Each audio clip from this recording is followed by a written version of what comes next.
Thanks, Mrs. P. You're a fine one, Jack, waking me up. You know I'm on nights. Just a sec. Yeah, okay, the checkers then. Yes, I heard. The flat parcel back of your wardrobe. Yeah, I'll find it. Look, don't waste time talking. Yeah, bye.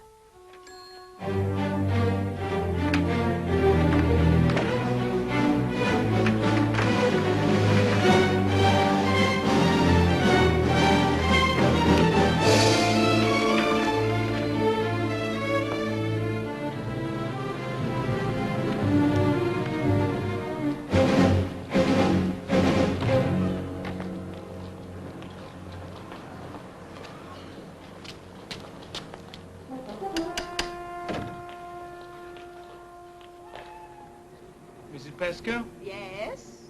We're police officers. We'd like a word about your lodger, Barrett. Jack Barrett. Ah, won't you come in, please? Thank you.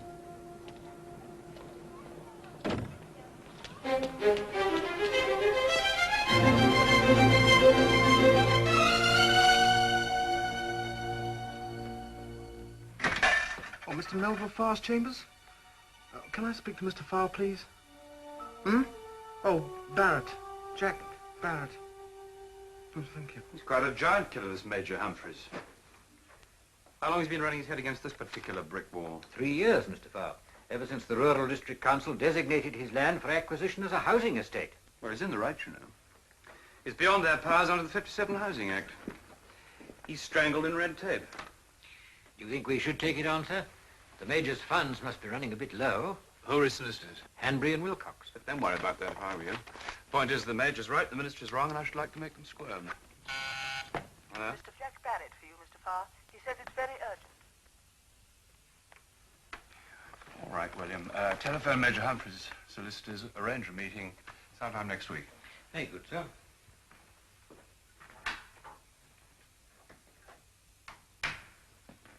Put him through. Barrett, if I hear from you again, I shall inform the police. Do you understand? That's absolutely final.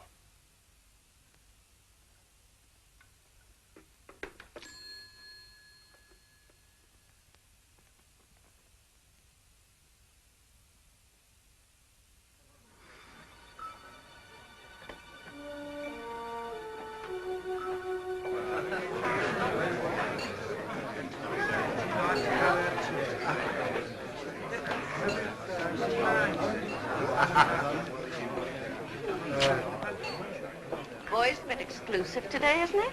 Yes, he doesn't look any too happy. Is that Barrett coming back? Yes. You'd hear a pin fall on the feather, P.H. Compensation for dead eyes, dear boy. £2,000. 2,300. All right, but what are you going to do?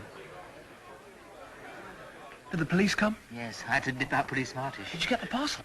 Yes, it's in your bag under here. The point is, what are you going to do? Oh, I don't know. Now, look, just go to a cinema and sit it out till it's dark. No. What then? Oh, better you don't know than you can't tell them. I wouldn't give you away.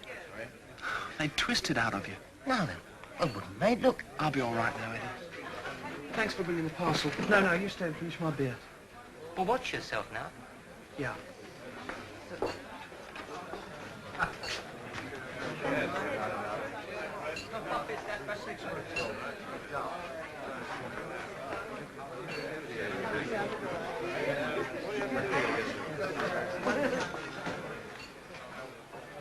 What's the matter with boy, Eddie?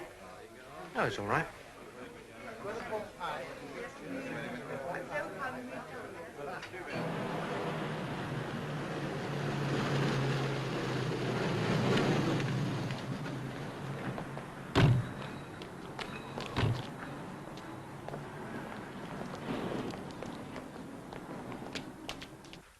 Did you get Barrett? No, sir. Give us a slip. Sorry, sir. Sorrow never arrested anyone, Sergeant. No, sir.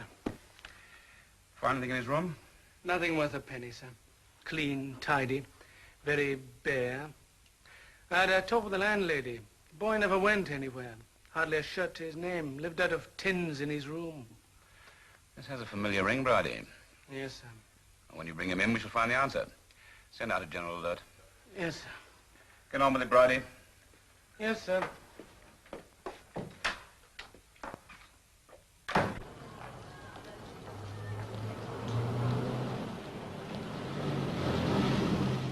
Hello, Farr. I was hoping I might bump into you. Yes. It's about this charity subscription I'm running. Charles, you've made a fortune for your shareholders. Why don't you ask them to stump up a bit? I've tried, my dear fellow, but they're most uncooperative. Hello, Mandrake. Charles. Hello, Farr. I've seen your exhibition. Congratulations. I thought the industrial photographs were absolutely splendid. Thank you. Have you seen this show? No, I haven't. Well, you should. It really is excellent. Excuse me, my lord. Telephone call for you, sir. Who is it? Mr. Barrett. Oh, not in, Thompson. Want a drink for lunch? Better let me get them. You'll need all your money for Charles' subscription. Oh.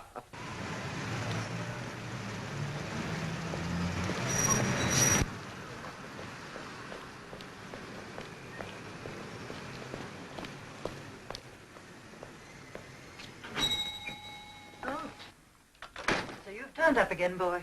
Hello, Miss Benham. I want to see Mr. Doe. Is he in? I'll see.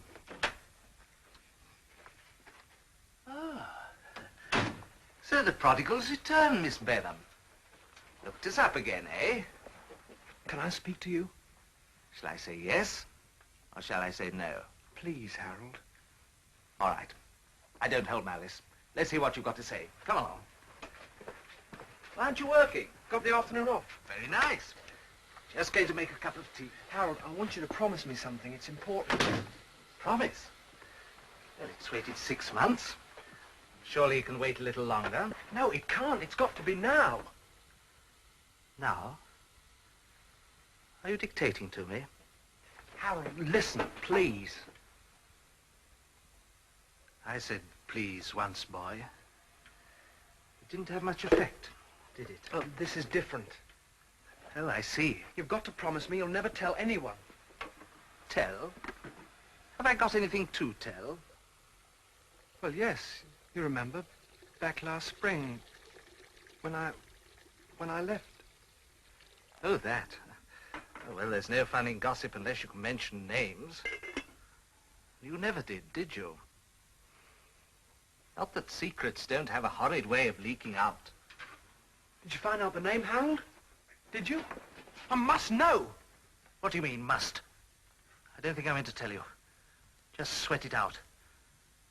I know what horrid imaginings are. Now you're going to have your share. You look at me as if you hate me. That's a very good guess. For God's sake, get out!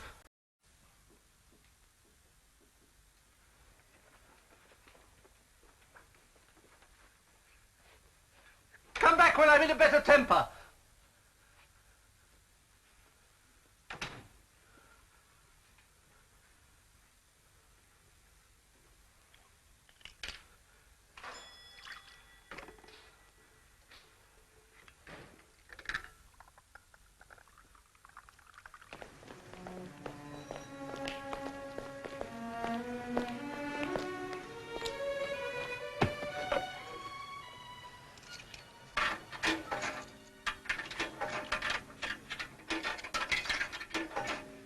No, I'm sorry, Mr. Barrett. Mr. Farr has left. No, I haven't seen him since lunch.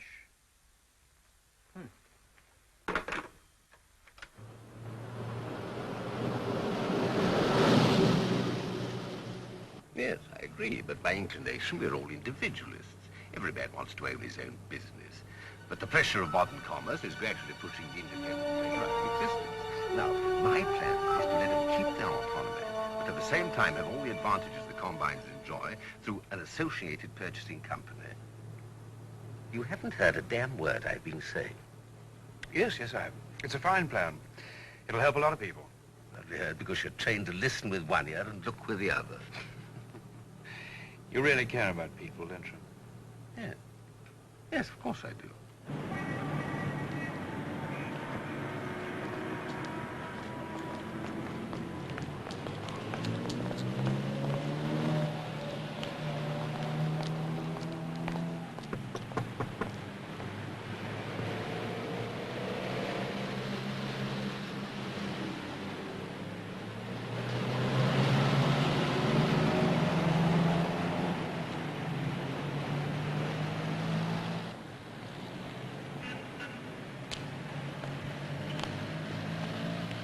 Sorry, Fip, I know you don't like people coming to the showroom.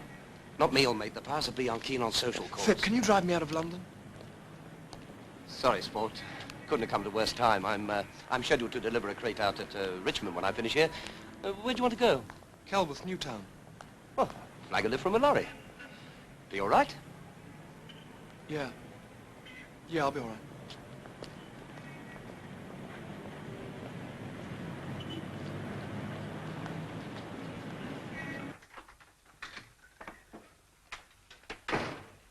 Good evening, Mr. Farr. Evening, Miss Brooks. My wife home? She's not back from the clinic yet. Oh. Her brother's here. Oh, good. There you are, Mel. Hello, Scott. How are you? Nice to see you. Felt a bit lonely. Ronnie went back to school today. Never mind, only 10 weeks till Easter. Gotcha. Thanks.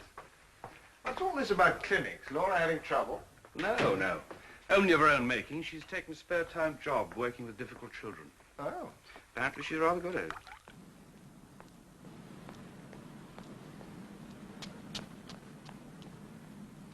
If you're going to court with that rubbish, it'll do your client no good. Brent's wife will get costs, custody, and alimony, which is exactly what she wants. Selfish bitch. No, I'd plead discretion. Place the whole of her life on the bench in front of the judge. Harry Brent won't do that. Then I should tell him to find somebody else to lose the case for him. You would, too. Yeah, damn right I would. Yes, in here, darling. Hello, darling. Hello, Scott. Hello. And how are the little idiots today? It's not a lunatic asylum. Isn't it? I thought it was. Very funny. Did you get Ronnie off all right? Yes, miserable. Why don't you stay and have dinner with us? Can't, thanks. I'm just off. I've got a lot of work tonight. The Campbell brief fell into my lap last week. Lord knows why they call it a brief. It never is. What will you do about dinner? Oh, don't worry. I've got some stuff in the fridge. Are you sure? Yes, of course. All right. Good night. Night-night.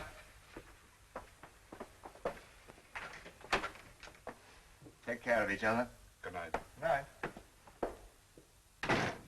You know, I worry about Scott living on his own with Ronnie to bring up. He seems lost since Helen died. I think he ought to get married again. Ronnie needs a mother. Why don't you tell him? You're his sister. I have. He doesn't seem to want to. Perhaps he's not in love with anybody. Well, he ought to be. That's typical feminine logic. Do you love me? Yes. Yes, I do.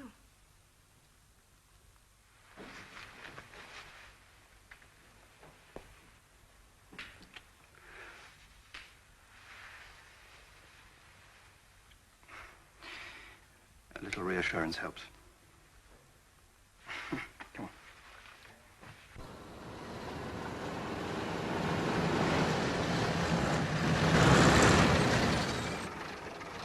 Thanks a lot.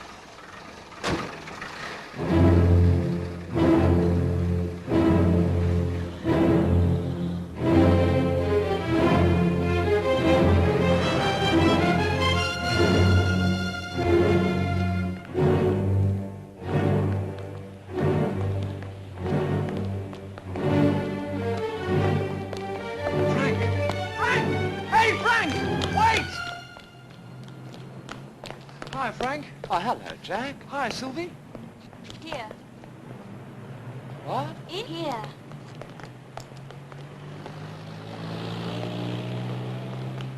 Where have you sprung from, Jack? I want to get down to the coast. What's stopping you? Sylvie, if Jack wants to shake down for the night, he's welcome. No. I told you last time he came I wouldn't have him anymore. You're not going to stop me having who I like in my own house. Don't quarrel over me, please. He's staying, Sylvie. Not with us. Why can't he stick with his own sort? You can come home, Frank Jeffries, when you've got rid of him. I never knew Sylvie felt like that about me.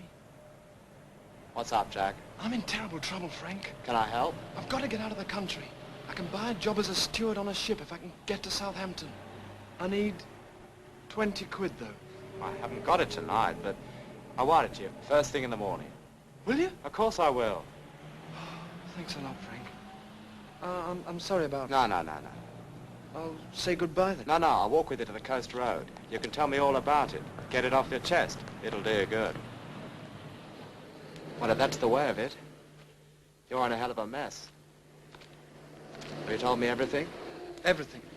Now, do you understand why I took the money? Of course.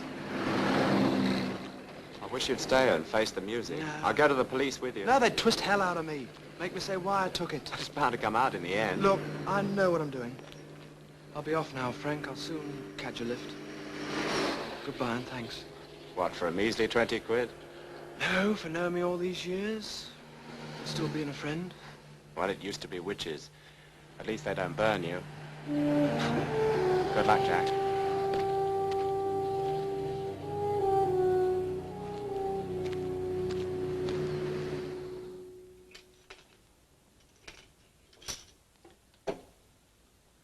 You'll never forgive me, will you? It's not your fault you haven't got enough brains to understand. Oh, you have, I suppose. I feel sorry for him, that's all. Sorry for that? Yes. Jack used to talk to me.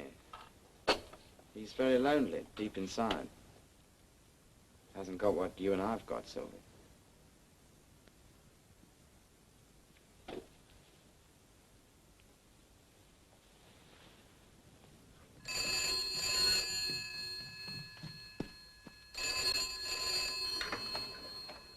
Hello? No, this is Mrs. Farr speaking. What name? Barrett? Well, where's he calling from? Oh, very well. I'll accept the call. Go ahead, caller. Mr. Farr? Barrett. Jack Barrett. It's urgent.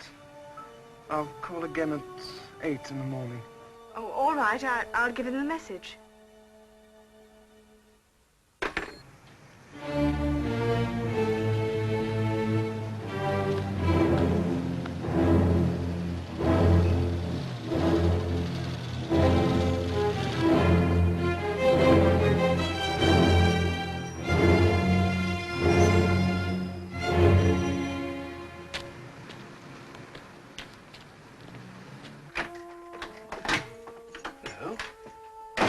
I thought you'd gone to bed. I had, but I heard the telephone. Oh, is it someone for me? A young man, Barrett. He was phoning from Kelworth. He reversed the charge, so I thought I ought to accept the call. What did he want? He'll phone again tomorrow morning about 8 o'clock. He sounded quite desperate. This Barrett, is it a case? It is now. Never mind. Let's go.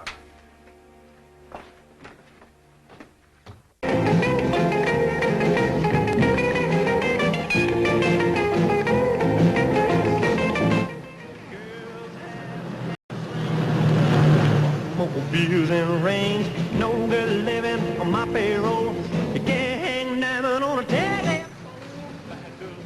A beautiful sight. If you don't pass out when the squeeze is tight. My sweet Lizzie is a nice and light. Can't see her going, but she's dead alright. And she's a long, and she's a tall, and she's a long man.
During the last 7 months in your job as wages clerk, you've been drawing the salaries of 5 fictitious workmen. All told, you've appropriated around £2,300. Where is it? You've opened a bank account, a post office savings book, haven't you? What name did you give? Isn't it enough that I said I took the money? Your employers want it back. Where is it? I've spent it. What on, son? There's nothing new in your wardrobe. You live cheaply, eat cheaply. Who's been putting the squeeze on you? Come on, open up. We don't like blackmail any more than you do. Look, I took the money. I stole it and I spent it. That's all. We mean to find out what's behind this, Barrett. You've got yourself in a real jam, son. Look, far better come clean, then we can help you. Oh, we're wasting our time, sir. All right, Barrett. Let's see what little solitary contemplation will do. Get in a sensible frame of mind. We'll talk to you again later. Right, off you go. Meg! Put him down. That boy's not a thief. More victim than criminal, if my supposition is right. I'm always worried, sir, when I find myself allowing the motive to mitigate the crime. Yes, our jobs would be much easier if we just had to deal with the Bill Sykes of this world. Come in. The stuff they took from the drain is a scrapbook, sir. Now we've got it pieced together.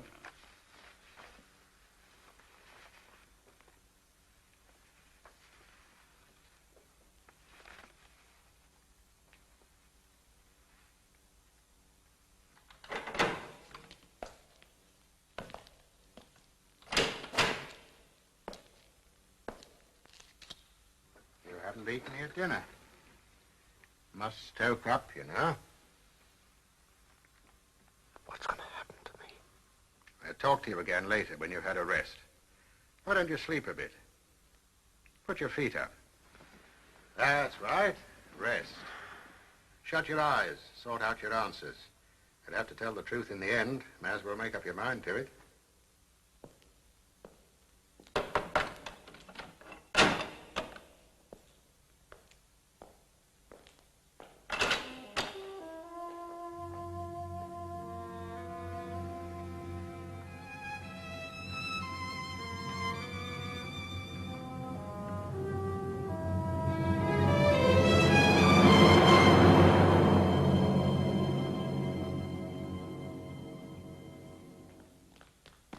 Police station have been on the telephone, sir.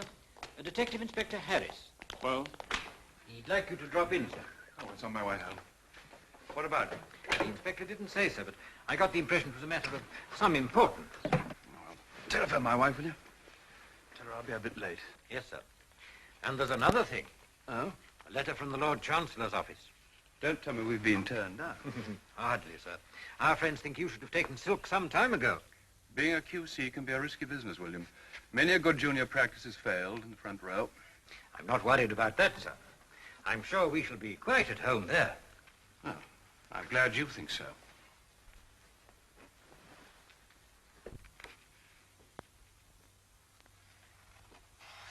These have been in water. Yes, the boy tried desperately to get rid of them. We had to have the drain up. Newspaper cuttings, pictures carefully preserved in a scrapbook, and all pertaining to you and your career, sir. Did you know Barrett? Yes, I met him some time ago. He thumbed a lift one night. He said he'd missed the last bus to Fulham. It was on my way home, so I dropped him off. Did you see him again? Yes. He's working on a building site quite near my chambers. I often used to see him standing down there at the traffic lights, the Strand-Waterloo intersection. It seemed churlish not to give him a lift now and again, so I did.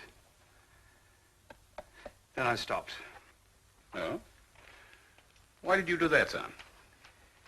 I came to the conclusion that he was waiting for me. Wet or fine, he was always there. I see. So that was the end of it? No, he started writing, telephoning. I destroyed his letters, warned him not to call. We believe that Barrett was being blackmailed, sir. He's been stealing from his firm for months. Over £2,000. There's nothing to show for it. He had less than $50 in his pocket when we picked him up. Did he give you any hint, any impression that he was being blackmailed? No. Then it started after you finished seeing him. It would seem that way. Have you any idea what Barrett might have been paying to keep quiet? No idea at all. You knew, of course, that he was a homosexual. I had formed that impression. You know also, sir, that as many as 90% of all blackmail cases have a homosexual origin. I follow your train of thought, Inspector, but I wouldn't know if it applied in this particular instance. You can't hazard a guess, sir? No. There's no doubt that a law which sends homosexuals to prison offers unlimited opportunities for blackmail. Well, thank you, sir. You've been extremely helpful. Thank you. Do you have any line on the blackmailer? No, sir. We couldn't get a word out of Barrett, which is a pity. Blackmail's the simplest of crimes when we have the cooperation of the victim. Almost impossible when we haven't. Can I see Barrett? I'd like to talk to him. That's not possible, sir. Barrett hanged himself in his cell this afternoon. He's dead.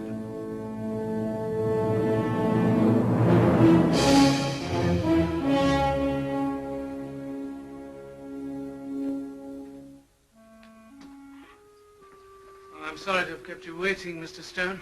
The inspector's free now. I'll take you up in a moment. This way, Mr. Farr.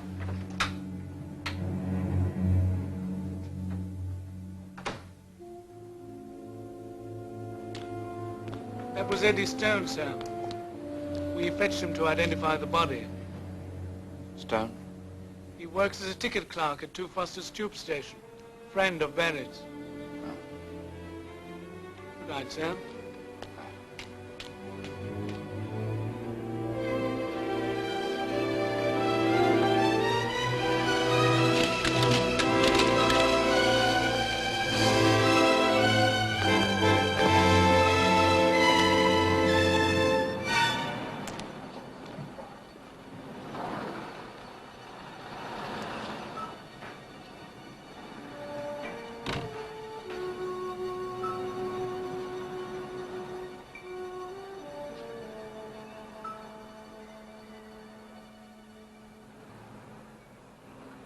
Did you know your friend was being blackmailed? No. I just thought he was brassed off. How well did Barrett know Mr. Melville Farr? Who? The gentleman I was with when I saw you in the hall. I don't know. I've never seen him before. Boy didn't mention anyone called Farr to me. I see. Your friend was very secretive. Didn't he confide in you? No. Why should he? Look, can I go now? I don't see why not. If you do decide to remember anything Barrett said, let us know. Blackmail's a serious business. So's murder. He's right. This blackmailer as good as murdered Barrett. I warned him before he does any more damage. Did Farr recognize him downstairs? No, sir. Nevertheless, whatever the blackmailer had on Barrett concerned Farr. Of that I'm certain. But Mr. Farr's married, sir. Those are famous last words, Bridie. He took Barrett into his car. No harm in giving the boy a lift. Maybe not. It's the subsequent lifts that worry me. Check on Barrett's background, find out if they're in relations, and tell Sergeant Hoyt he got his Sunday suit. Very good, sir. If only these unfortunate devils would come to us in the first place. If only they led normal lives, they wouldn't need to come at all. If the law punished every abnormality, we'd be kept pretty busy, Sergeant. Even so, sir, this law was made for a very good reason. If it were changed, other weaknesses would follow. I can see you're a true Puritan, Bridie, eh? Well, there's nothing wrong with that, sir. Of course not. But there was a time when that was against the law, you know. Very good, sir. Oh, hello, darling. Hello. Sorry I'm late. Did William telephone you? Yes. He said you had some marvellous news. He could hardly contain himself. Marvellous news. Oh, yes. The Lord Chancellor accepted my application. That's wonderful. We must celebrate. I don't feel very much like celebrating tonight, if you don't mind. Well, are you all right? Is something wrong? William said you were so pleased. What happened on the way home? He said you had to go to Fulham Police Station. Were you in an accident or something? No, no. No, I'm all right. I'm sorry. I'll go and run your bath.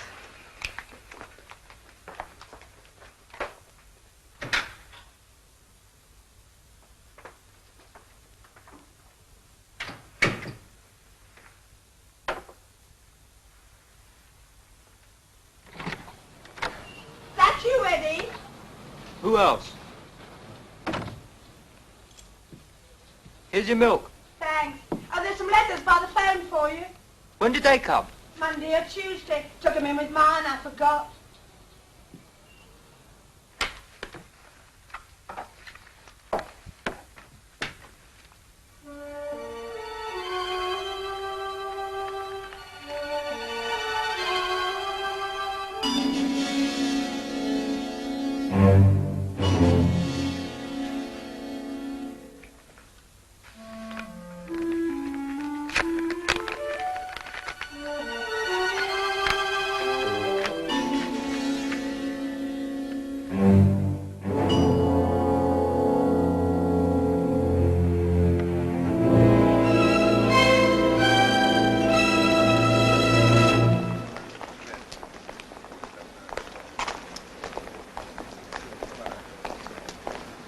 I hear Farr's taking silk. That's right.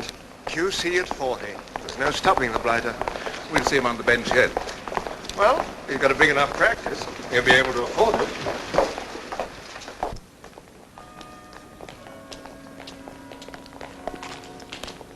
Mr. Farr, What do you want? I want to talk to you. I only see people by appointment. I think you ought to see this photograph.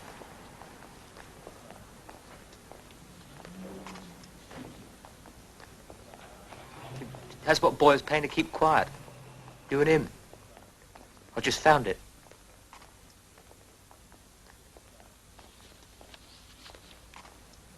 You'd better come upstairs.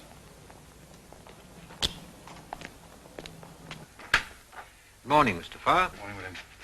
If there are any calls, you take them. I don't want to be disturbed. Yes, sir. We're in court this morning. Yes, sir, there we are.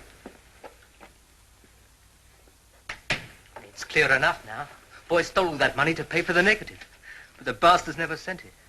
Just another print as a reminder. How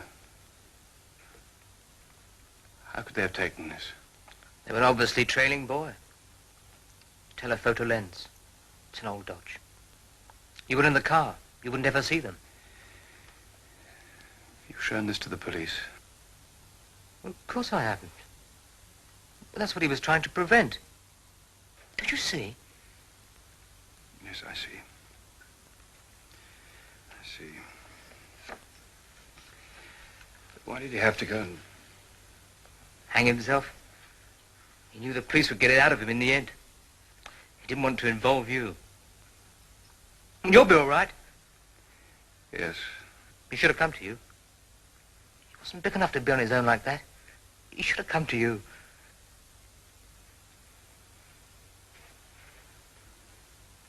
He did. I thought he was trying to blackmail me.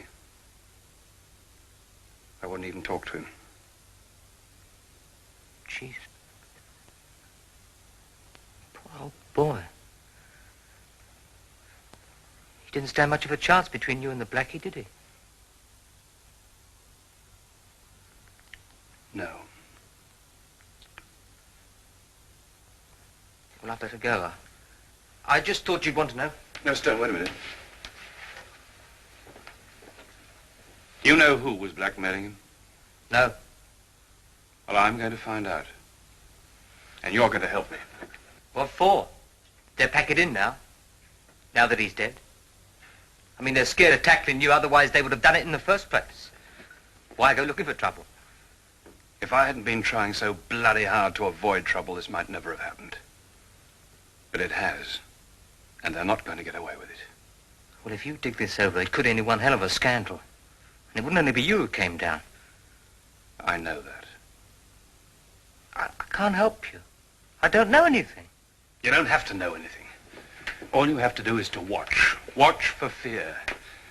Fear is the oxygen of blackmail. Barrett was paying, others are. Find me one. You're crazy, Mr. Farr. You're not thinking... Stone, are you going to help me or not? Okay. I'll listen around.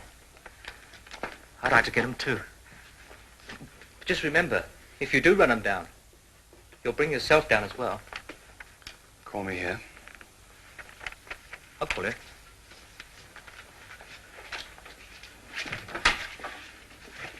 Bye.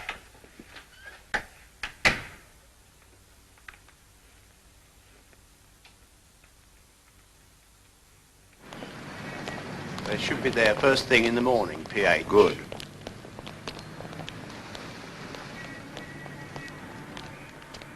There they go, PH, homing pigeons. Hope they come back with their little beaks bulging. Let's have a sherry at the Checkers. I love to hear the chat. They'll all be talking about Boy Barrett. Who'd have thought he'd go and do a thing like that? Who would? It's shaken me, PH. I wish we could go back to Cheltenham. Just a while longer, Mickey. We'll wind it up soon. We cross now, don't we? Yes.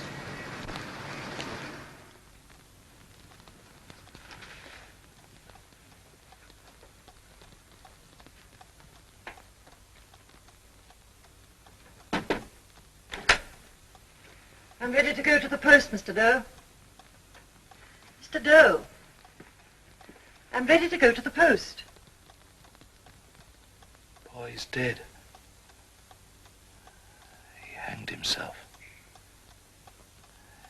It's in the paper. I must go to the post. Will you please come in the shop? No. Close the shop. Pull down the blinds. Miss Benham, if anyone comes asking questions about Boy... I'm not interested in your affairs, Mr. Doe. I'm just here for the salary on Friday. I only meant to teach him a lesson. I thought he'd come back. Thought he'd come back.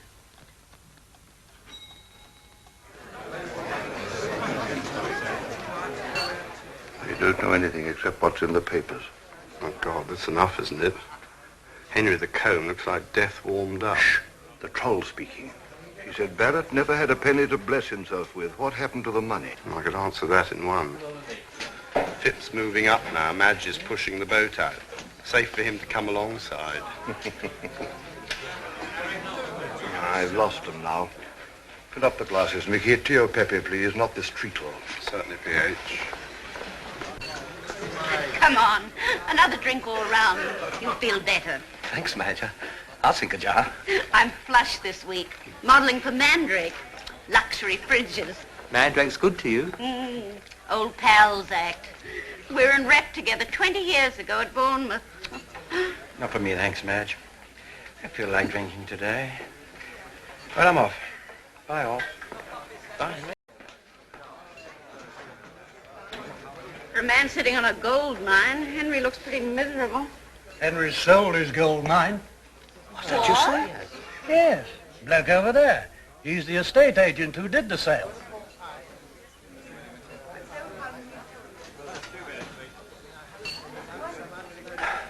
I got a slide now, sport. So long, Madge. Have one with me next time. That'll be the day.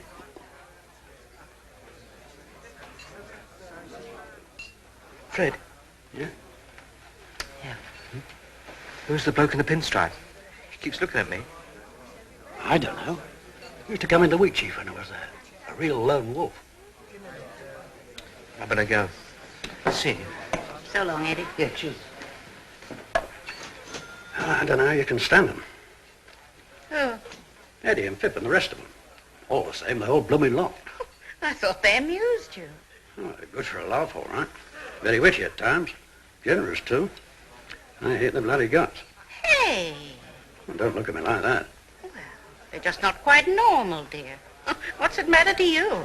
If they had gammy legs or something, you'd be sorry for them. Sorry for them? Not me. It's always excuses. Every newspaper you pick up, it's excuses. Environment, too much love as kids, too little love as kids. They can't help it. Part of nature. Well, to my mind, it's the weak, rotten part of nature. And if they ever make it legal, they may as well license every other perversion. Come on, Mickey. This place is getting boring. Let's go and see what the postman's brought us. Should be a nice bag today. I think our little efforts might be very well rewarded. Good day, gentlemen. Good day. Tomorrow, I hope. Insincere bastard. Well, what else can you be in this game?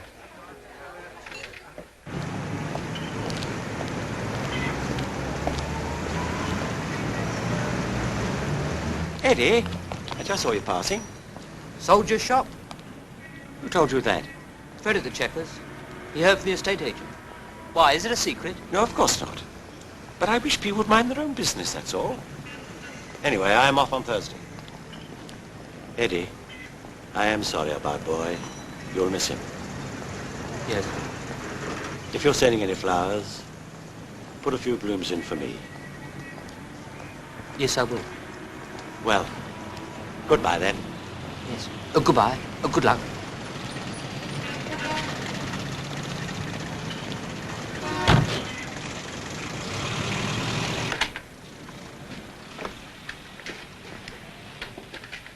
Chilly today, sir. Yes.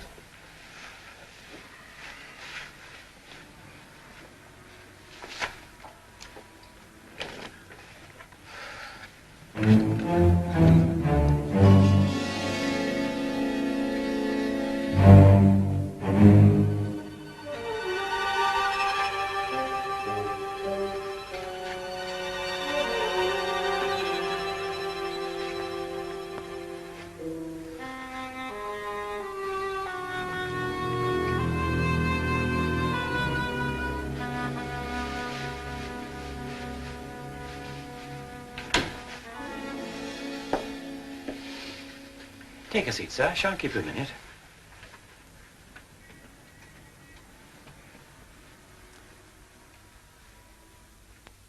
Well, I'm not sure it'll lead anywhere. A chap I know has got a good hairdressing business. And he's been acting jumpy lately. Well, now he suddenly decided to sell up.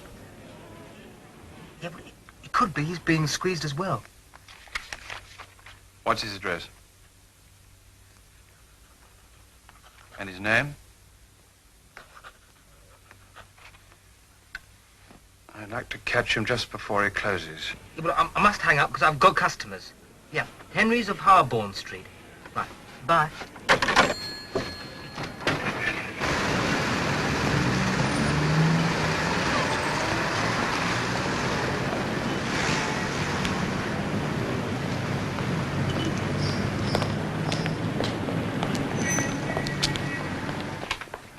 Thank you. Thank you. Mr. Henry? I'm sorry, sir. We're just closing. This won't take very long. It's a private matter. I'll be off then, Mr. Henry. That's all right, George. I'll close up.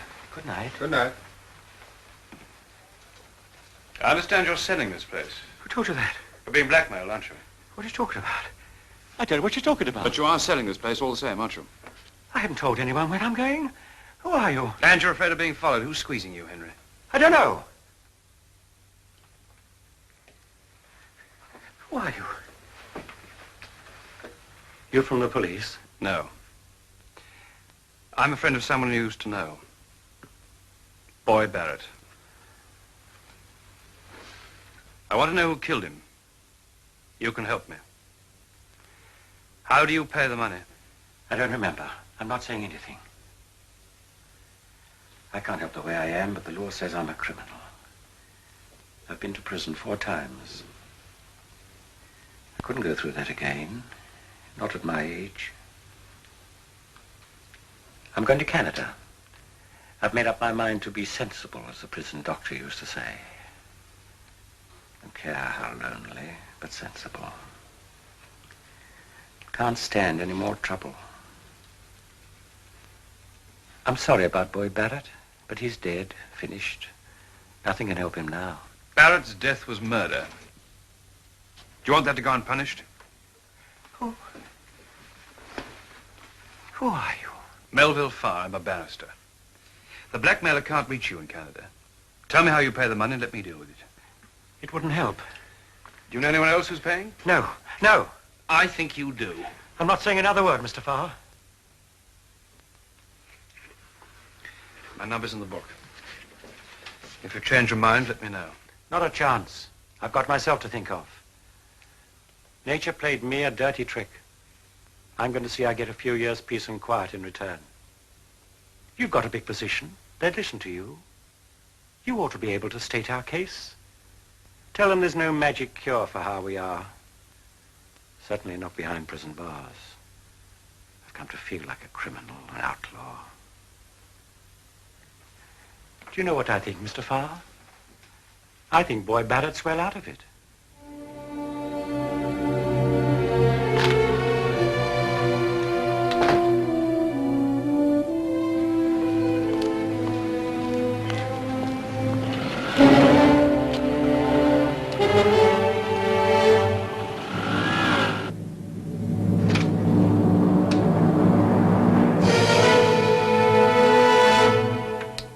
met Henry, but we know each other.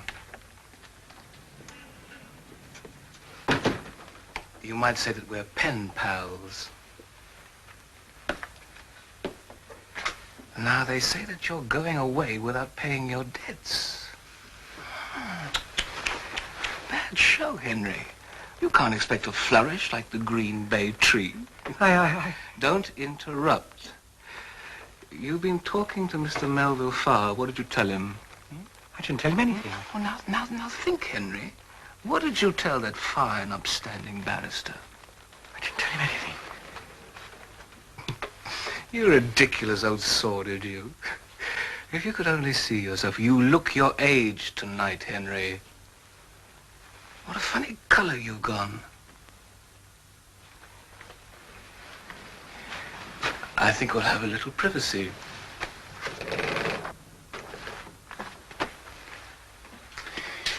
You know, I could do a lot of damage here. 5, 10 minutes. And you wouldn't have much to sell. Do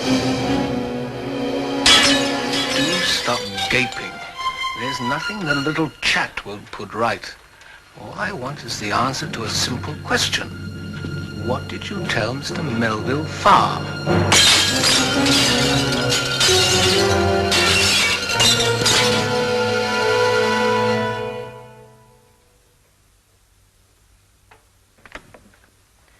Oh, hello, Doctor. Evening, Mrs. Farr. You should be off home. I just wanted to see him finish this. Doesn't seem to be much wrong with it now. No, he's been working happily all afternoon. Perhaps this will help him sort it out for himself. Anyway, let me know how he gets on. I'll just give him another 5 minutes.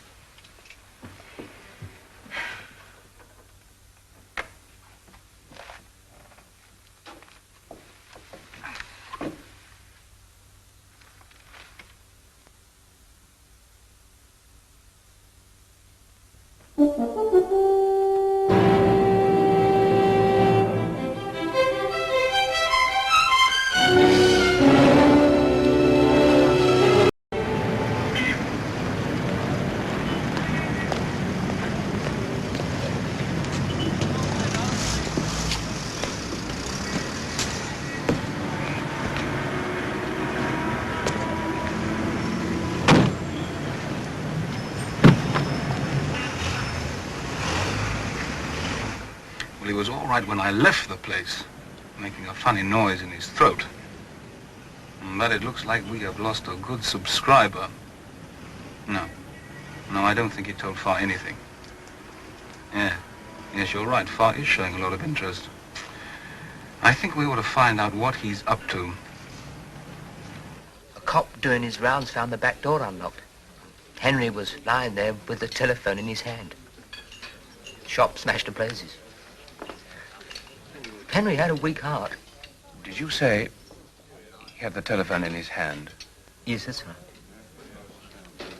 Stone, do you know anybody called Troy Carraway? I've never heard of him. What, is that something to do with Henry, then? I know it's got to do with Henry. But there was rather a curious message at the house tonight. My housekeeper couldn't quite understand it. She said the caller sounded drunk or ill or something. But apparently he said Troy or Try Carraway. Could that have been Henry? Carraway? Does it ring a bell? No, wait a minute. I know a chap who gets his hair cut at Henry's. He did, but it's not Carraway, but it's... Well, what is it? Well, it's like it. He's a famous bloke. Look, and you'll know him, I bet. He's a gallery goes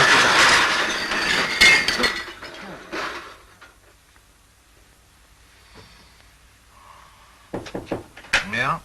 There's a Mr. Melville Farr to see you, sir. Ah, show him in. Mr. Farr, sir. Ah. Oh, how nice to see you. I didn't know you were in front. I wasn't. I was too late for the play. Yeah, never mind. Take a pew. Thank you. I've enjoyed your performances several times. I saw you and Lee Hunter defend Dr. Porchester. He should have hung, you know. There was a moment when he thought he would. We were all very relieved. Well, what can I do for you? I've come round to see if you can help me. Not another charity matinee. I've done 2 this month already. No, this is something rather more serious, I'm afraid. Huh? This is impertinent. And I may be mistaken, but do you ever receive an envelope like that containing a demand for money?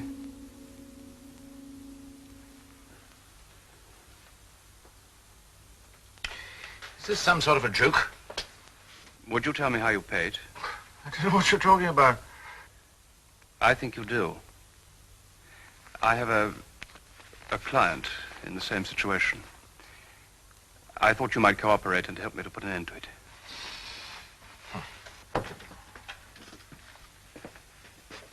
Albert? Sir. Mr. Farr is leaving. Thank you. I can find my own way out. Albert, can you rustle me up an Evening Standard? Certainly, sir. All right, right away. Yes, right sir. away.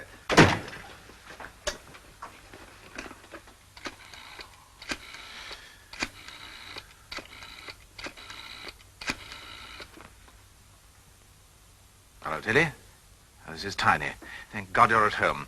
I'll be round in 20 minutes. All right?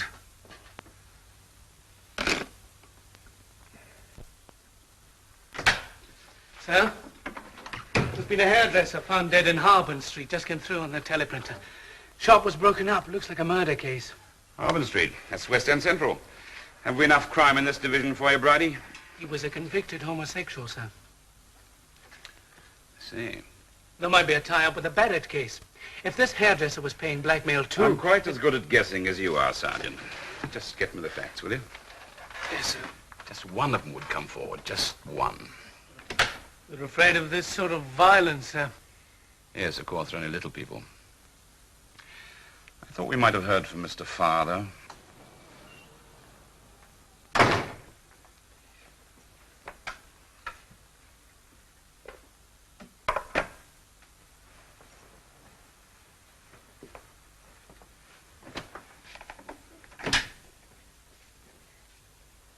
Mel? The boy in the paper. Barrett. The one that hanged himself in Fulham Police Station. Is that the same boy that phoned here? Yes. Yes, it is. You were there yesterday. Did the police send for you? Yes. Why? Apparently they'd found a book. He'd kept a scrapbook. Press cuttings about me. Pictures. Why? Hero worship. Who was this boy, Barrett?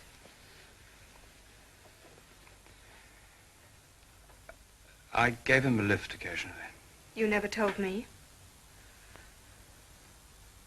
No. Papers say he was a wages clerk. Been stealing from his firm. How did you come to meet a boy like that? Back in the spring. After a late session, the last buses had gone. That's only once. You said occasionally. I know what I said. Can't we discuss this without turning the whole place into a battleground? You stopped seeing him and he killed himself. It's Phil Stain all over again.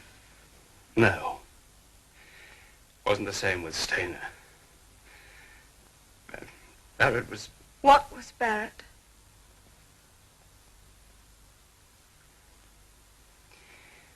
When we were married, we had no secrets from each other. I made you a promise then. I haven't broken that promise, if that's what you mean. Why did you stop seeing him? He was getting too fond of me. Are you sure you weren't getting too fond of him? Answer me. I want to know the truth. I want to know why he hanged himself. He was being blackmailed. That's why he stole. Yes. Someone found out he was a homosexual and blackmailed him. That's it. It takes two to make a reason for blackmail. Were you the other man? Were you? Tell me everything. I want to know. I don't want you to. I'd rather know than guess.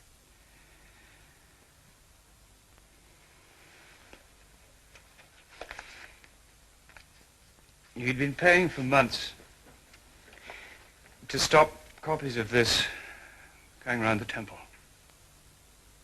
Why is he crying? I just told him I couldn't see him anymore. So he knew it was the end. And so did you. Look at the picture. There's as much pain in your face as there is in his. You haven't changed. In spite of our marriage and your inmost feelings, you're still the same. That's why you stopped seeing him. You felt for him what you felt for Stainer. That's not true. You were attracted to that boy as a man would be to a girl. Laura, don't go on. For God's sake, stop now. I can't stop. I love you too much to stop. I thought you loved me. If you do, what did you feel for him? I have a right to know. All right, you want to know. I shall tell you. You won't be content until you know, will you? Till you ripped it out of me. I stopped seeing him because I wanted him. Do you understand? Because I wanted him!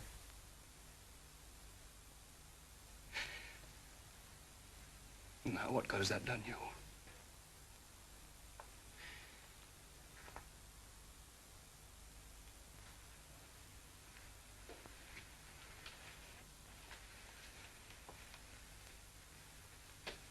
When did it begin? From the moment I saw him. You don't call that love? No. If it was love, why should I want to stamp it out? Why would I do that if it was love? His feeling for you? What? His feeling for you? What was that? I don't know. Yes, I think perhaps for him it was love. The only kind of love he could feel. He died for it to protect me.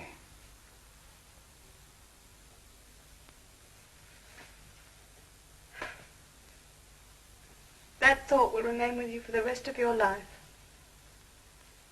I don't think there's going to be room for me as well.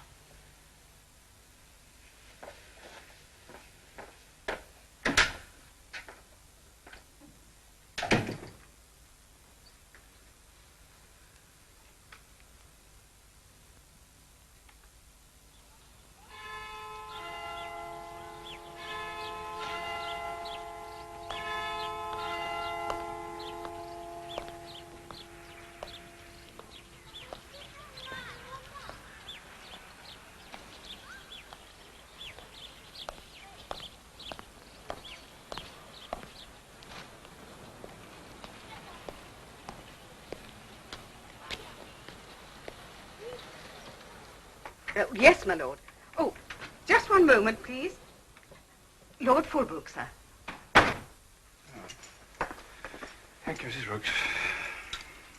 Miss Charles. Well, can't you wait till Monday? I must say you make it sound very dramatic. Very well. If you put it on a personal basis. What address? 18 Nightingale Mews.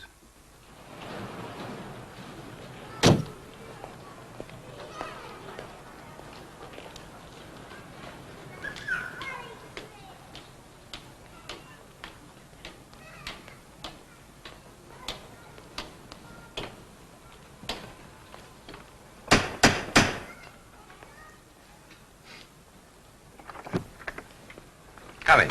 Fulbrook's waiting inside. Oh, hello, Farr. Good of you to come. You said it was a matter of life and death. It is to me. You two know each other. Come to cases, Teddy. Come to cases. I'm afraid you upset Tiny at the theatre last night. Ask him who he's working for, Teddy. You seem set on stirring up a lot of trouble. I want you to stop. What exactly has it to do with you, Charles? Well, the demands addressed to Calloway cover the three of us.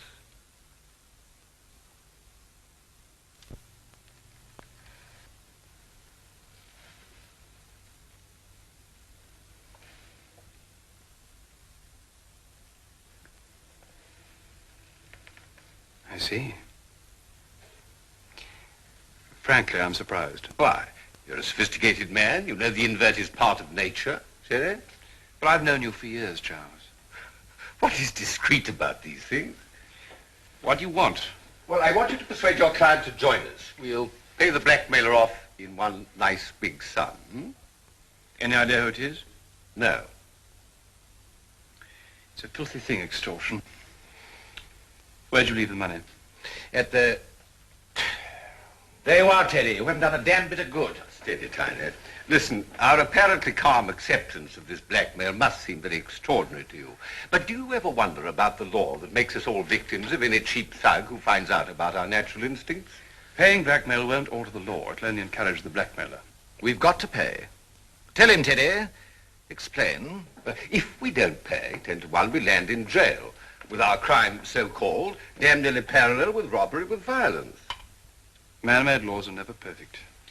I'm a born-out man out far, but I've never corrupted the normal. Why should I be forced to live outside the law? Because I find love in the only way I can. You're a star, Calloway. People like you set a fashion. If the young people knew how you lived, mightn't they think that an example to follow? Of course youth must be protected. We all agree about that.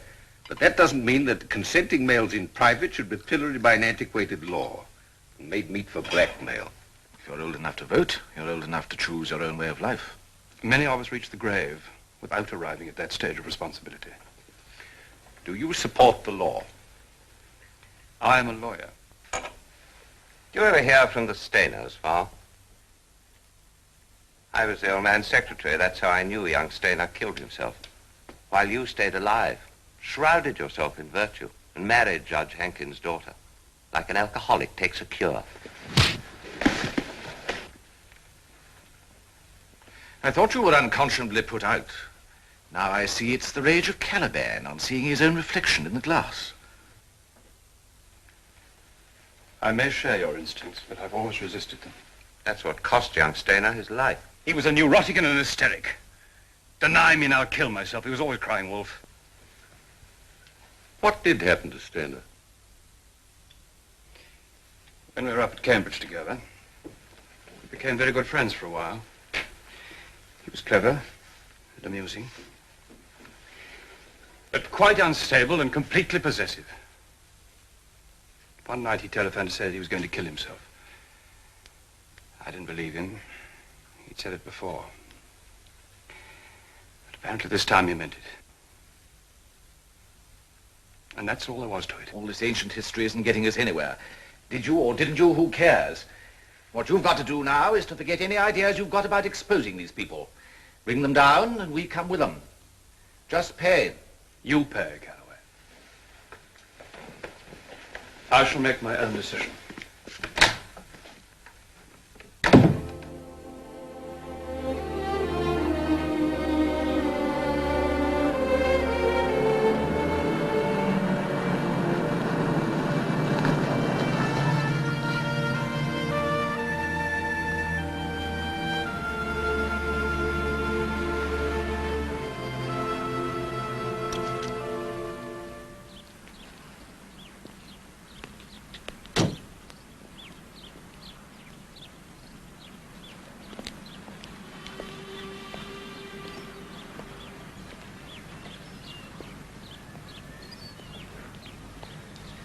Darling.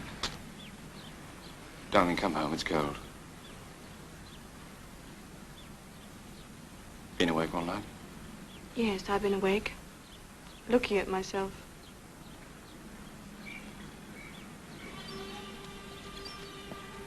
When you told me about Phil Stainer, it was over in the past. I was young and conceited, I suppose. I thought marriage would make you content. I was wrong. That impulse is still there. There hasn't been a day that I haven't thanked God for you. Mel, I'm not a lifebelt for you to cling to. I'm a woman, and I want to be loved for myself. I do love you. If he was alive and standing beside me, who would you choose?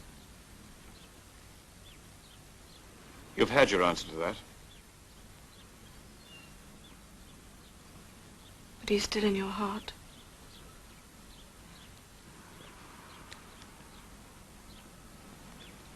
feel completely destroyed.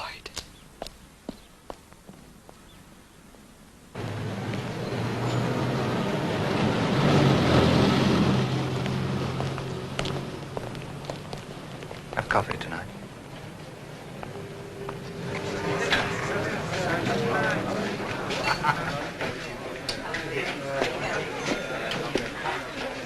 There's a real charnel house atmosphere in this place today, Mickey. Ghastly. I shall be glad when we can get back to Cheltenham. We'll go home after we've made the last collection. Shh! Eddie's on his soapbox again. Henry paid rates and taxes on his shop the same as everybody else. But they knew he couldn't go out and call the cops. So he just stood there watching. All these bastards broke up the shop. You don't know it happened that way? It couldn't have happened any other way. Eh, Fit? I don't like to think about it, old mate. No joy there. Call for you, Mr. Mortimer. Who is it? Some bloke. Said tell him Sandy.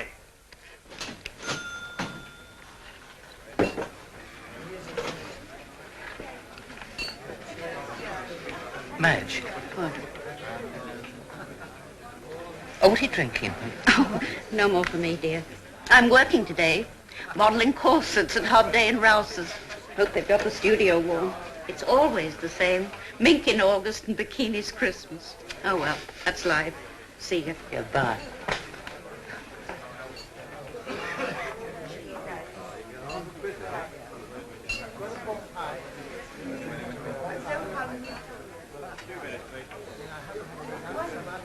I don't see how I can.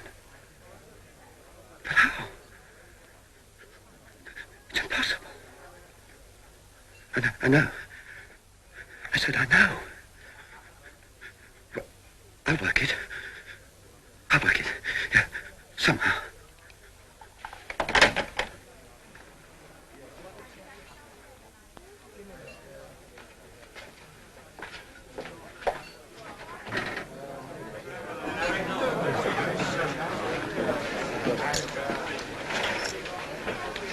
Have a snack. Go on. No, thanks, Eddie. You look as if you could do with a good stoke up. How much weight you lost in the last month? Be a laugh, wouldn't it? If one of us developed some guts and turned copper's knock. Somebody putting the screws on you, Fit? I never said that. You meant it. Fantasia's poor Fantasia. Right. I keep your shirt on. Not suggesting you bash round the police station and blow the gap. No, just wanted to be sure. Don't you mix me in anything, old mate. I can look after myself. See you. Well, anybody can come and look at a car. Sport.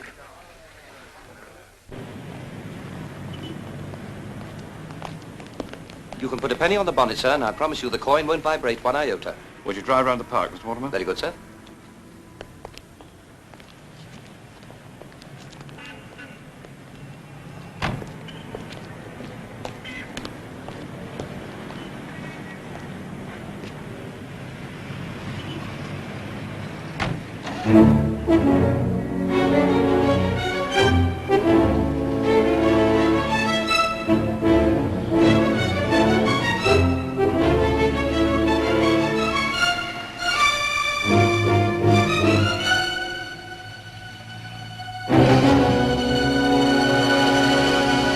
How'd you know about me? Eddie Stone. Had him no right to butt in. Shan't half tear him off a strip. Look, why don't you tell him to do that damnedest? I daren't. Couldn't afford the publicity. Slightest smell, I'd be out the old man's will. Quite a little bit coming to me. What's with you? You're not here for the ride. I knew Boy Barrett. Tragic little sport. Came to me when he was on the run. I couldn't do much for him. I was broke. You look broke. Very realistic. It's a very realistic situation. What have they got on you? Some letters in my handwriting. They're all signed. You can't afford to buy those letters. I can. What's all this generosity in aid of? I want to get in touch with them. They won't get in touch with me. You tell me when your next summons is. I'll go in your place and negotiate for both of us. I wish I had the guts to trust you. You can trust my bank balance. I've had my next summons. Tonight. Smith Place. 8 o'clock. How many letters? 5. Right.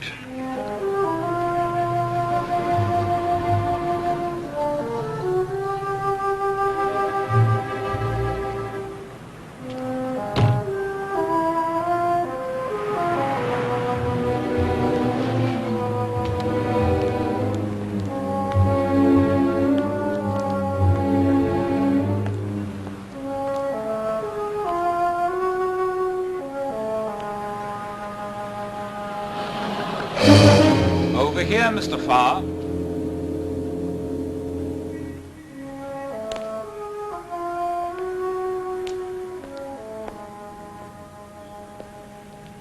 You bring a policeman.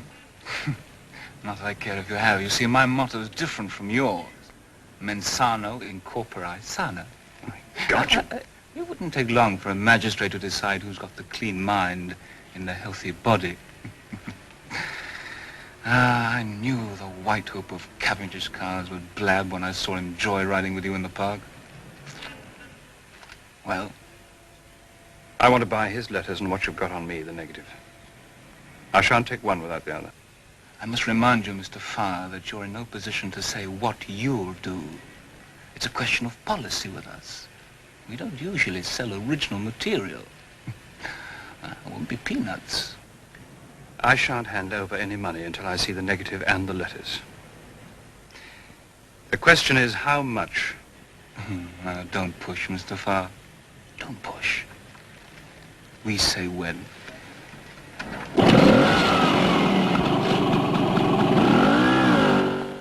Well, we've had this will he or won't he conversation so often that I've met him now, and I agree that he's not the subject for continual pressure.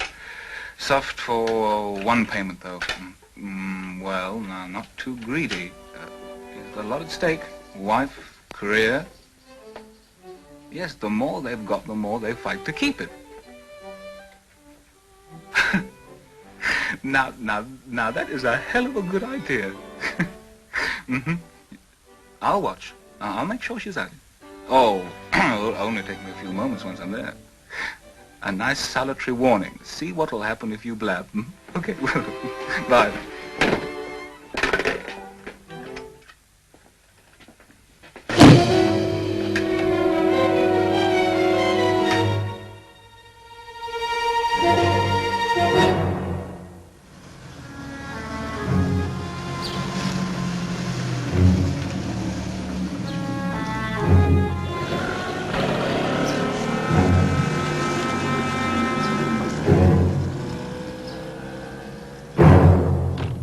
Don't bother to close it. I've got to go back to the clinic. Better to.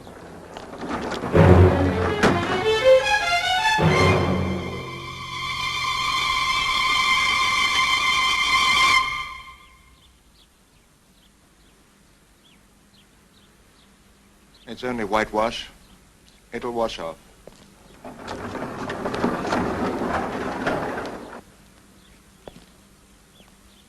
What does it mean, Laura? I don't know. The hooligans. Nonsense, too explicit.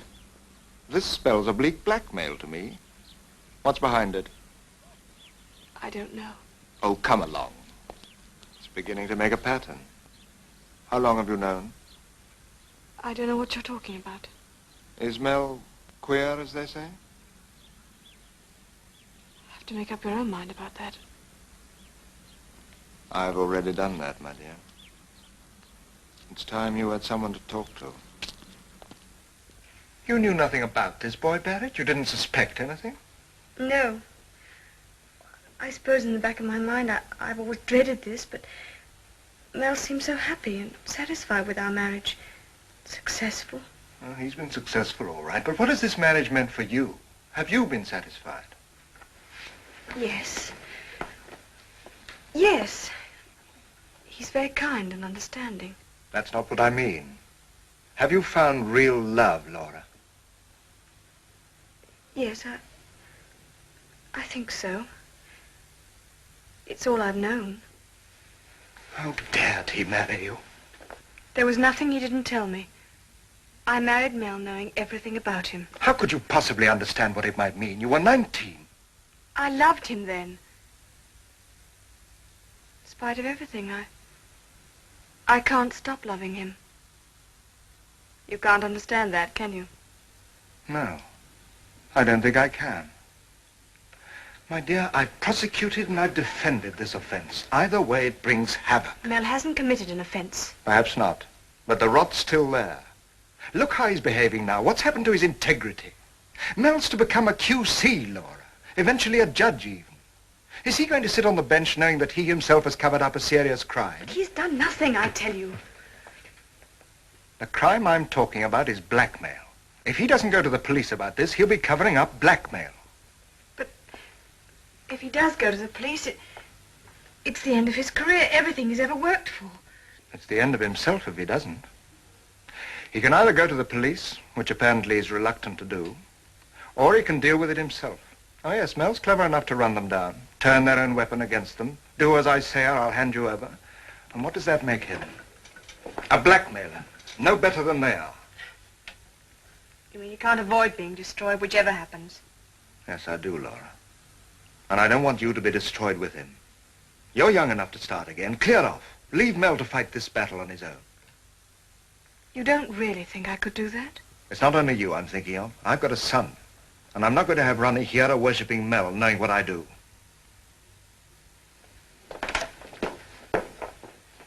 I think you better go. Perhaps I had.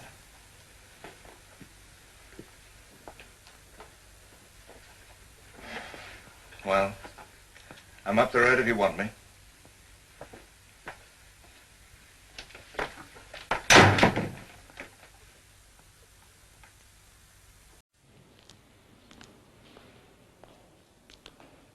A telegram, sir. Miss Hobson sent it over. She thought it might be important.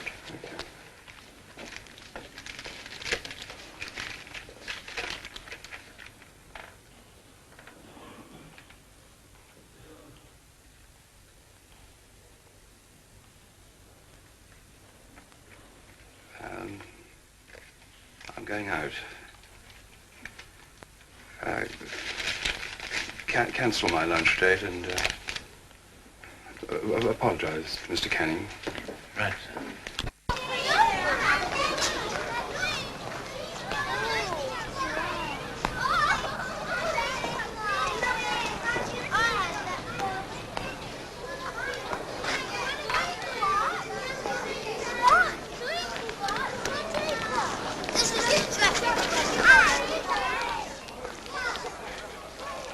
What does it mean, contact your wife?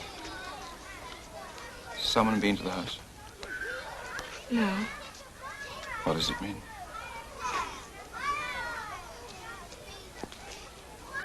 There was something on the garage door. Big letters in paint. What did it say? I don't want to tell you. What did it say?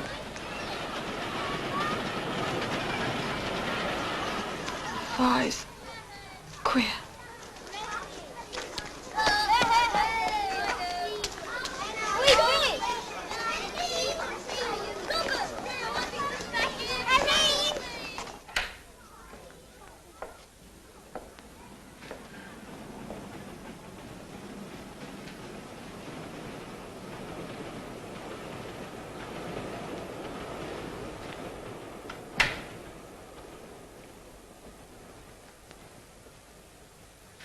What does the rest of it mean?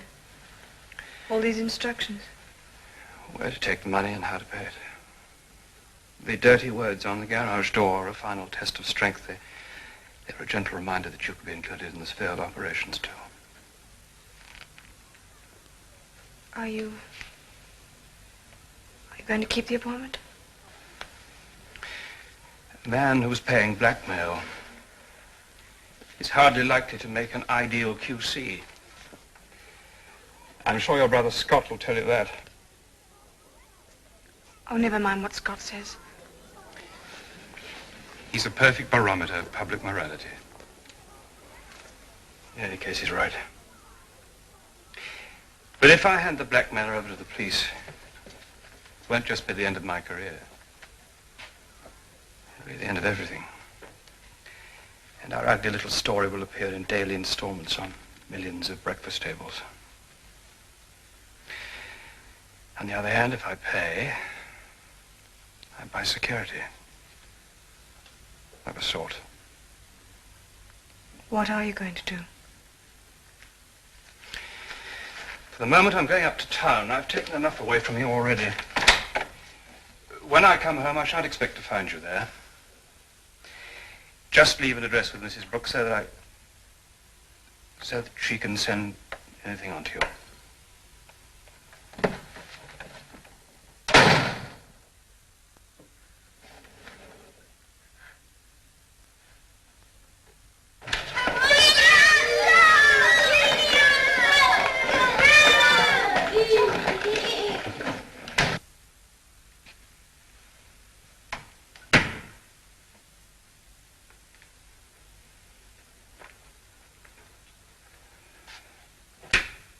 William, come down here a moment, will you?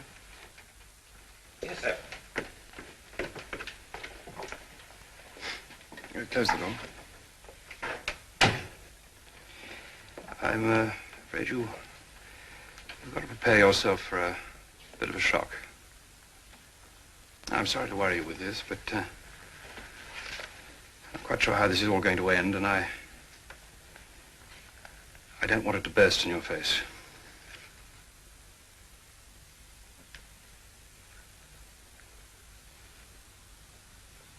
I see the implication, sir.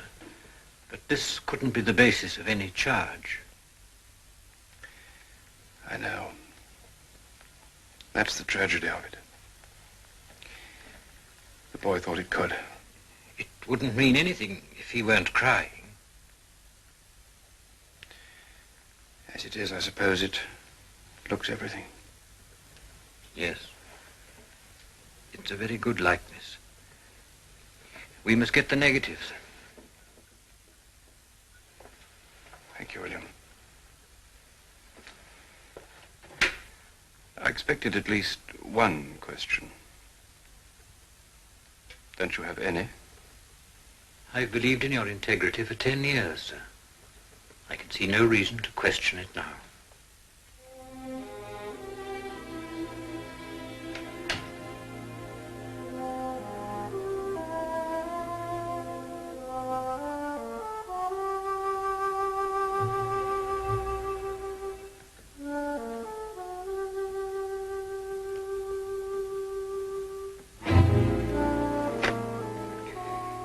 Get me Fulham Police Station.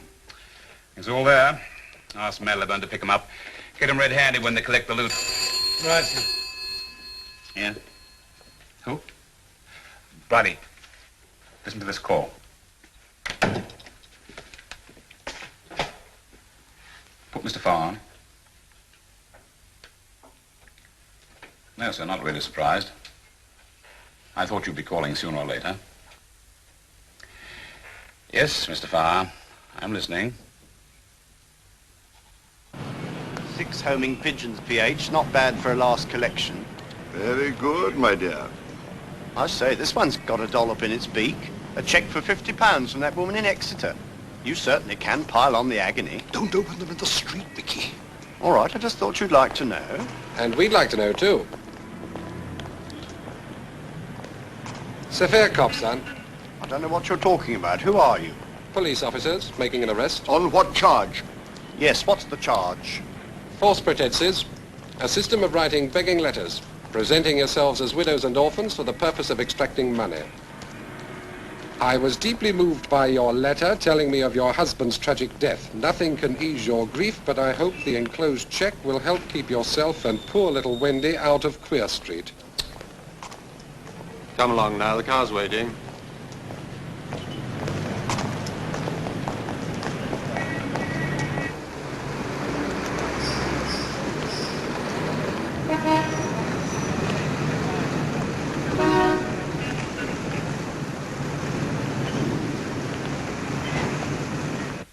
You're late to the post, Miss Benham. You get your toes trodden on again. I'll leave early if I may and post them opposite the flat. There's never a crowd there. Oh, very well.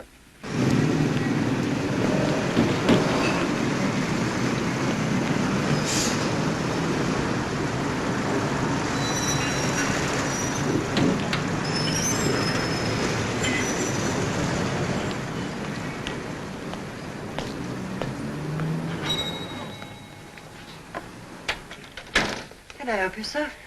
Where do you keep the minor classics, please? Our shelves. May I look? Certainly.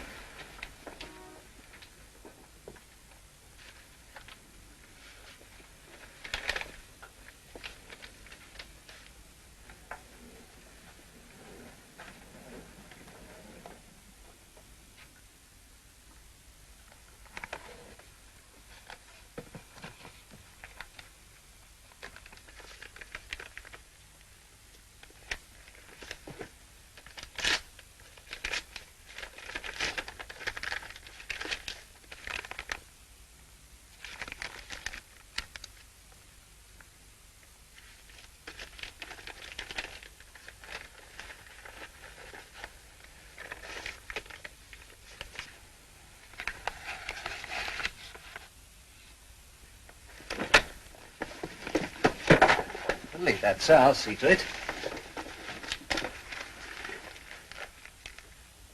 You're Melville Farr, aren't you? Yes. Step in here, will you, please?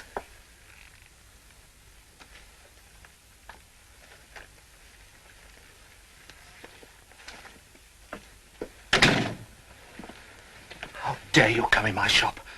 Can't you leave me to mourn in peace? I'm very sorry, Anna. What have your troubles to do with me? You ruined my life. Boy Barrett was happy here with me. I'd have taken him into partnership.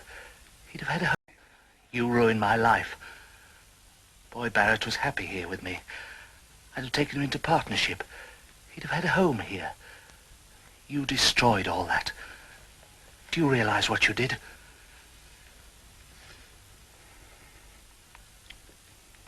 I realize everything.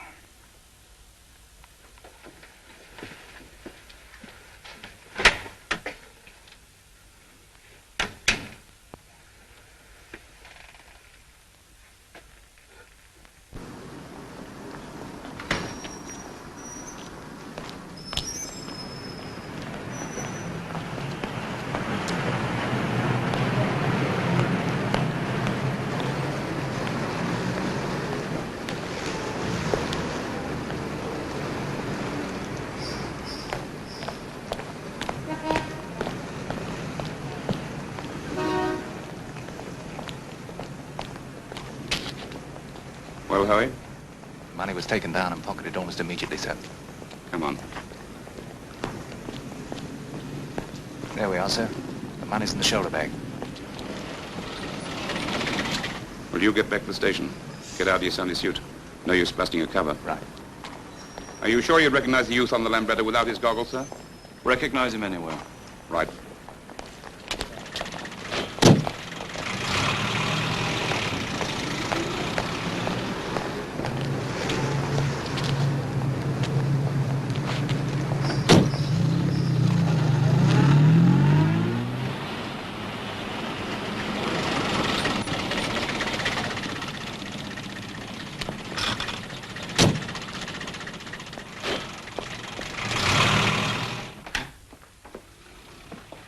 Sandy! Sandy! Hi.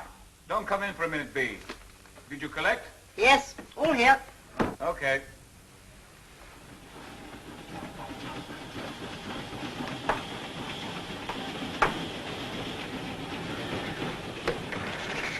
Come in, B. Look at this. Fabulous shot. Astonishing detail for a telescopic lens. Look at that. Sharp as a knife. Only had half a minute to get it. How stupid can they get? Picking up a boy in the park. It's a pity we're going on a long vacation. Still, never mind. We'll keep the old gentleman on ice. I'm sorry to be through with Farr. I'd enjoy making that fine, upstanding barrister jump. 10 days and I'm off. As usual, beautifully timed. A week's notice to poor old Doe and no attention drawn. By the way, are we going to let our friend off the hook? We'll give him that impression. I told him to come over. Should be here soon. Of course, when we start our business again, we'll jerk the line a bit. Show him the photostats. Remind him the hook's still there. You really are a bit odd, aren't you? What do you mean? Well, I don't know, sort of cross between an avenging angel and peeping Tom. They disgust me. When I found out about Mr. Doe and that boy, I felt physically ill. They're everywhere you turn. The police do nothing, nothing. Someone's got to make them pay for their filthy blasphemy. We want you. Get inside there. Hey, what do you want? What do you think you're doing? This is a private black. Get out of here. What's the matter? What is it? What does this mean? These are marked notes. You're both under arrest. You'll be charged at the station. He's the one I told you about. You won't testify to that in court. Oh, yes, I will. That'll make a fine swan song to a big career. Eminent lawyers, astonishing private life. A real ball for the national press. That's enough. Very tough now, aren't we? When it comes to protecting perverts, I suppose the police force is riddled with it, like everything else. Shut up. On your feet. You're coming too. He's all right. He's one of their victims. Ha! You hear that, Phip? You're a victim. I'm afraid you're barking up the wrong tree there, mister. It's a question of dog eat dog, isn't it, Phip? It wasn't my fault. I couldn't pay them any more money. And then they said, if I gave the names of my friends, they'd give me back a letter every time. What do you think of our little Judas? Revolting spectacle, isn't he? Come on. One moment, please. Shoes.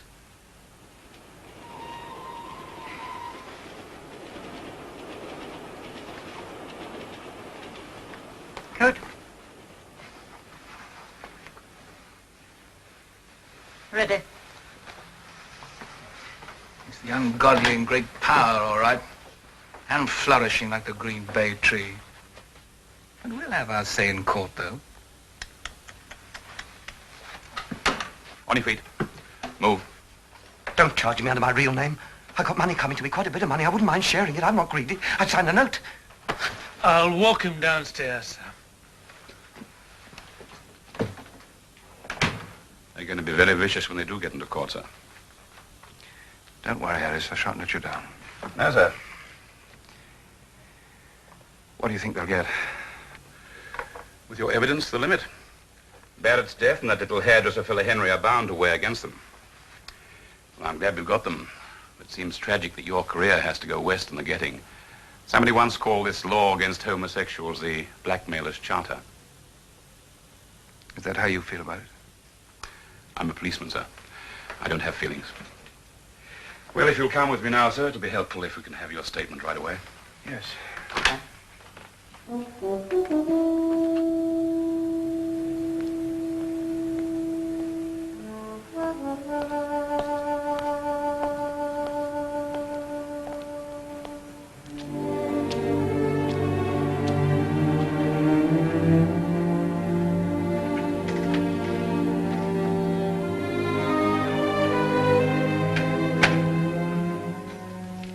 Good evening, sir. Just missed Mr. Patterson. Mr. Patterson? Mel? Mel, I didn't expect to see you here. What did William want? he came to tell me you've been to the police. I see. How long before the case becomes public? There'll be a remand at the magistrate's hearing tomorrow. I've got about 3 weeks. 3 days, you mean? You can't hope to keep this out of the press. It's not as though you can go into court as Mr. X. You're too well known. I don't want to. I believe that if I go into court as myself, I can draw attention to the fault in the existing law. Knowing it'll destroy you utterly. Yes.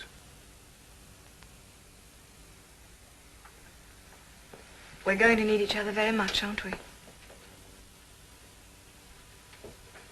No. I'm going to go through this alone. I don't want you here when it happens. I started this thing. I've hurt you terribly, I know that.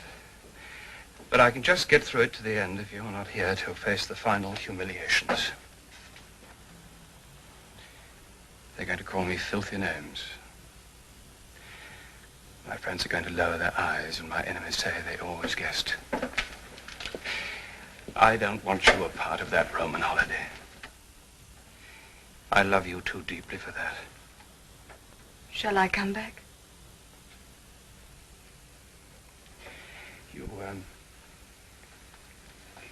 must have time to... you must have time to decide that for yourself. If you can... if you can bear to... afterwards, when it's all over and the shouting stopped. Because it's then that I'm going to need you. I'm going to need you so desperately. Need? That's a bigger word than love.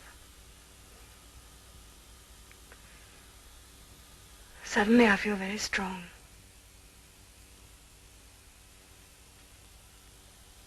Strong enough? I think so.